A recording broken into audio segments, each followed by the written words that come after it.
பெருமாள் நம்மளுக்கு நிறைய சந்தோஷங்களை கொடுக்குறார், சில சமயம் ரொம்ப கஷ்டங்களை கொடுக்குறார். இதெல்லாம் கர்ம வினைப்படி அப்படின்னு நம்மளுக்கு தெரியறது. சில பேர் ஜாதக பிரகாரம் அப்படின்றா, இந்த ஜாதகம் அமைவதே கர்ம வினைப்படி தானா அப்படின்ற ஒரு கேள்வி. ஆமாம், அப்சல்யூட்லி, சந்தேகமே வேண்டாம். இப்போ நாம் போன ஜென்மாவில் பண்ணினதான கர்மாவை அனுபவிக்கிறதுக்காக தான். போன ஜென்மானா நாட் ஒன்லி எக்ஸாக்ட்லி அப்படின்றது இல்லை, ப்ரீவியஸ் ஜென்மாக்களில் நாம் பண்ணியிருக்கக்கூடியதான கர்மாக்களை அனுபவிக்கிறதுக்கு தான் இப்போ நாம் பிறந்திருக்கோம். ஸோ அதனுடைய அமைப்பின் பிரகாரம் தான் ஜாதகம் இருக்குது, சந்தேகமே வேண்டாம். இன்னொன்று வியாதிகள் கூட அதனால தான் உண்டாருது. ஒருத்தர் ரொம்ப நல்லவராக இருப்பார், இப்போ அவரை மாதிரி ஒரு அஜாத சத்ருன்னு நம்ம சொல்கிறோம், அவருக்கு போய் இந்த உடம்பு வந்துருத்தே அப்படின்னு கேட்டால் அது it is not only because of this birth karma, previous birth karma. ஜென்மாந்திர கிருத்தம் கர்ம வியாதி ரூபேன பாதத்தே அப்படின்னு சுவாமி தேசிகன் இதை பிரமாணமாக எடுக்கிறார்.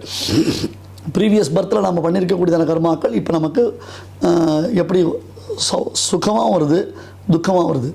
பாருங்க, the mentality of the people பாருங்க. நம்ம எல்லோரும் சேர்த்து தான் சொல்கிறேன், நான் பீப்புள்லாம் தனியாக சொல்லலை. நம்ம ஏதாவது கஷ்டம் அனுபவிச்சோன்னா எல்லாம் என்னுடைய பிராரப்தன்றோம்.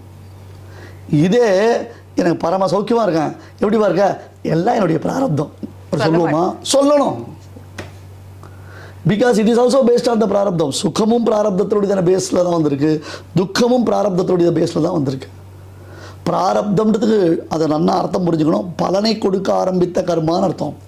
ஸோ பலன் கொடுக்காத கர்மா இன்னும் இருக்குது பேங்கிங்கில், அது இன்னும் இருக்குது. இப்போ பலனை கொடுக்க ஆரம்பித்த கர்மா அதுவே இப்படி இருக்குது. அதனால தான் இந்த ஜென்மாவை சீக்கிரம் முடிச்சுக்கோங்க. சீக்கிரம்னு அர்த்தம் இந்த ஜென்மாவை முடிச்சுடணும்னா சரணாகதி பண்ணிக்கணும். சரணாகதி பண்ணால் தான் இந்த கர்மாவை கம்ப்ளீட்டாக நம்ம கேன்சல் பண்ணுவோம். இப்போ விவசாய கடன் தள்ளுபடி ஒட்டு மொத்தமாக சொல்கிறா பாருங்க, கவர்மெண்ட்டில் 2 லட்ச ரூபா ஒரு விவசாயி போய் ஒரு ஃபார்மர் போய் கடன் வாங்குகிறான். கடன் வாங்கினோடனே இப்போ ஏதோ நஷ்டம், வெள்ளம் வந்துடுது, இல்லைனா வாழை மரம் காற்றுல அடித்து போயிடுதுன்னா உடனே பார்க்குறான் கவர்மெண்ட்டில். அவள் பார்த்து என்ன சொல்கிறா, ஐயோ பாவம் உன்னை பார்த்தா எனக்கு கஷ்டமாக இருக்குது அப்படின்னு. ஏற்கனவே இதுக்கு முன்னாடி வாங்கின கடன், இந்த கடன் எல்லாத்தையும் சேர்த்து ஒட்டு மொத்தமாக தள்ளுபடி.